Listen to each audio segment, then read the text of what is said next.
Welcome to this podcast. It's Thursday, and welcome to the Quarterdeck with Miguel Signs, Episode 3, The Days to Come. In the last episode, we left off when we were talking about being a teenager and the things that, were yet to come. So now I found myself that I was living in Kentucky with my best friend, and, we even bothered to get into a little bit of trouble. And, there was a lot of it that we got ourselves into. Since that time, we had already been accused of harassing some kid with a .357 Magnum that turned out to not even be true, that it was a story that he was making up on his own. But since then, things were a little bit quieter. It was the beginning of our sophomore year. I was still going to Fort Knox High School, and my friend, he had moved away. So he wasn't going to Fort Knox High School anymore. He moved out to Breckenridge County.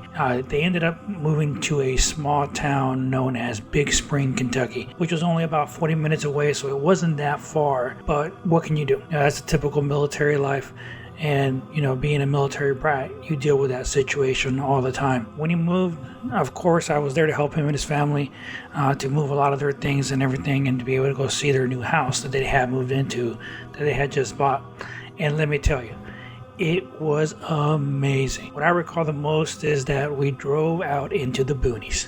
Yes, the boonies. It was your typical 2-lane country road. Both sides of the road were lined with huge trees. Imagine your worst horror movie. You go driving down a road and you're just waiting for someone or something to jump out in front of you. The road seemed to go on forever. I remember a turn here, a turn there, and finally we got there. When we pulled into the driveway, it was a long dirt driveway that led down to the house. In front of the yard was about half an acre of grass with some large trees that hid the house from the road. And the further we went down, more house came into view. It was a brick house with a small porch and a 2-car garage. It was so quiet that you could hear a mouse fart. At least that's what my friend's dad said. Now, as far as his dad, imagine this, okay? A country boy from Tennessee. That was not very politically correct at all. He was also in the Army, and to this day, I really haven't forgiven him for deciding to join the Army, but what can you do? People just do the things that they want to do.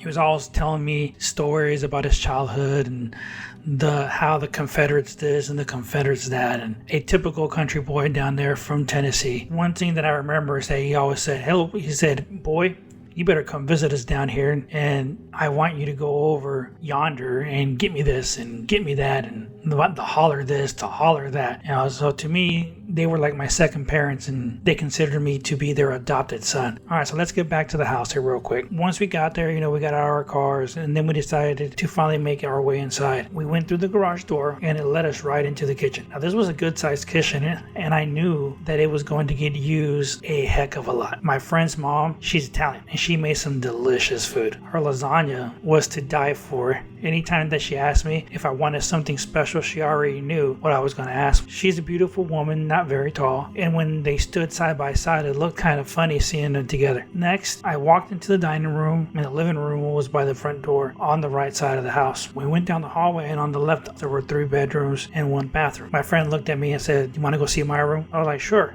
So I was wondering which one of those 3 rooms was actually going to be his room, and he said, "No, it's not here. Let's go. I'm going to show you." So I was eager to see what he was talking about. Now, to my surprise, we headed back to the kitchen, and there was a door that I must have missed when we first went in. It was right there by the kitchen. I went through and was faced with a staircase that led to the basement. I looked at him and said, "What? There's more?" And he said, "Yup. Guess what? There's a door that goes outside from the basement." We both looked at each other in excitement because we knew that was going to be our way out. And as we went down the stairs, they creaked and made some weird sound. I was like, "Man, we're going to got to fix that, if we plan on heading out later." And he smiled, said, "Don't forget about the door that I told you that was down here." So we continued our way down the stairs, and to the right was a door.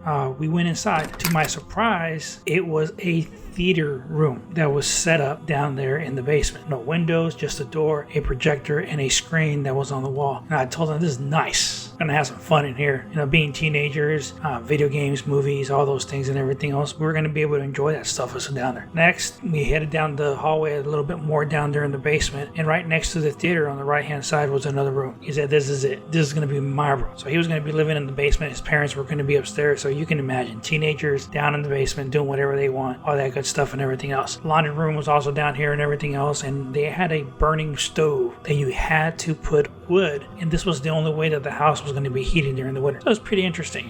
Hadn't really seen that in a long time since I was in Mexico. My grandma and grandpa had one, but it wasn't quite like this one, because this one actually sent the heat throughout the whole entire house. Then we came out of the room. On the other side, right in front of us, next to where the burning stove was another larger room. This one wasn't quite finished. So the basement was almost finished. Had a bedroom, laundry room, the theater stuff was down there, but this part of the basement wasn't finished. And that is when we saw it. There was the sliding glass door that led to outside. Now the thing was that it led out towards the backyard, so we would have to kind of maneuver our way around the house, headed back to the front to be able to go ahead and get out of there. So you can imagine, since my friend moved out there, we ended up not seeing each other as much, but we made it a priority to make sure that we still saw each other all the time.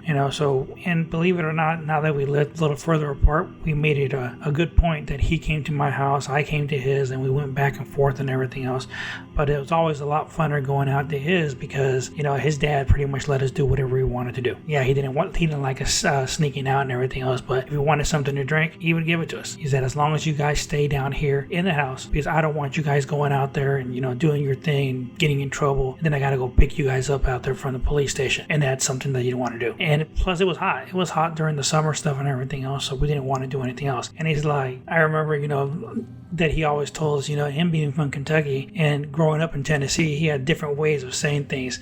He used to tell us, man, it's hot out here. It's hotter than 2 mice fucking in a wool sock. And I thought that was the most hilarious thing that he said in the world. Coming from a Hispanic background, not used to really hearing things like that and everything else. So it was interesting. All that stuff and everything else growing up with and everything else. Now, us being teenagers, sneaking out of the house, it worked out good for us as well, because my friend already had his driver's license. So we can pretty much go anywhere. We can go out to parties, meet other people, and do typical teenager things, get in trouble out there and do our things. Now, looking back at those days, we used to always go out there to the lakes and go fishing or spend time there. But our thing was that we liked making what we called jungle juice. Okay, now hang on, wait for it. I want you guys to understand what I mean by jungle juice. Okay, so here we go. We used to take a small cooler. We would fill it up with Kool-Aid. Any flavor was good, but we preferred to have the cherry flavored, strawberry flavored, because it gave it a little bit better flavor and it took the kick away a little bit. After that, we added some ice, made sure it was nice and cold, and our beverage of choice back then was Mad Dog 2020. Okay, so that was our drink of choice. Now, some of you may remember what Mad Dog tasted like. It wasn't the greatest thing in the world, but as teenagers, that was pretty much the only thing that we could get a hold of that his dad would actually buy for us. Beer wasn't quite our thing back then, but we enjoyed this one, and that's what we wanted to drink. Things that teenagers are going to do, right? They'll figure out a way. Now, I can remember one day we were hanging out there at my friend's house. It was during the winter, so it gets pretty cold out there in Kentucky. Now, the main thing is that when you go out there to his house, it's that 2-lane road. When it snows out there in Big Springs, there are no snow plows. So you got to make sure that you have everything in your house, because you're not going to be able to leave when there's snow on the roads, because nobody's going to go out there and plow the snow. So we were sitting there at the house, I was spending the weekend down there with him, and we decided that we wanted to go out, we wanted to go do something. It was snowing outside and the snow was on the road. It was pretty slick, kind of hard driving around, and but hey, we are invincible. We can do anything we want to do. So we go outside, get in his car. Well, his dad's car. It's a older Ford Bronco, one of the smaller ones, the 2-door ones. That truck was amazing. I have a lot of great memories in that truck. And now, being that it was snowing outside, all those things, it wasn't a very smart idea.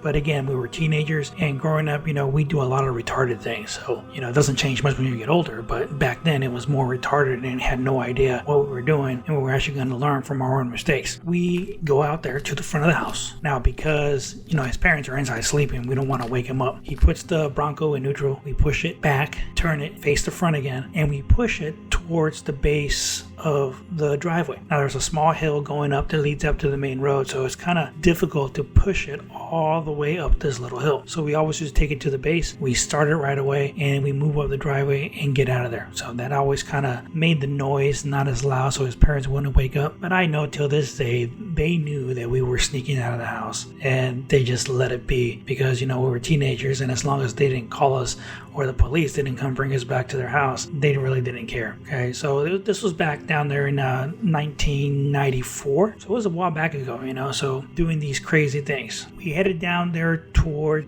town, which was a little bit down there, 15-20 minutes down the road, and it was snowing, dark outside, so we really couldn't see much and everything, so we had to take our time to head down there. So we headed to this empty parking lot. I don't remember if it was a Walmart, Kmart, whatever it was. Now this parking lot, of course it was empty because it was late at night, but it was lined with a forest, kind of like a lot of trees, a lot of greenery, everything else, but the store was there, and then the huge parking lot, there was only like one way in, one way out. So we went in there, went to the very edge of the parking lot. He looks at me with a big old smile, and I said, "What?" He said, "Check this out." And I was like, "Oh man, here we go. He's going to go ahead and do something crazy." He puts that Bronco in drive, slams on the gas, and we started going down the parking lot. As soon as we get down the middle, he says, "Here we go." He yanked on the emergency brake. We started sliding, and then he just started turning the steering wheel left and right. We were going back and forth. It was pretty cool. We were kind of having a great time. And then all of a sudden, we just started spinning. We started spinning, and we were like, "Oh my God, here we go, here we go." And, we were just waiting for that Bronco to just flip over, and we were going to be in so much trouble because his parents had no idea. Now remember, back then, not everybody had a cell phone. Okay? You had a cell phone. It wasn't even that back then. It was car phones. Okay, so if you can remember the car phone, it was plugged into your cigarette lighter. It had an antenna. And if you had one of those in your vehicles, you were a straight baller. Pagers were just a thing of coming up back in those days too and stuff. But high school students, we're not going to have any of that stuff. So we would have had no way of getting a hold of his parents. The only way would have been if somebody would have found us there in the parking lot, called the cops, and the cops would have had to drive us back all the way back to their house. Okay, so here we are spinning.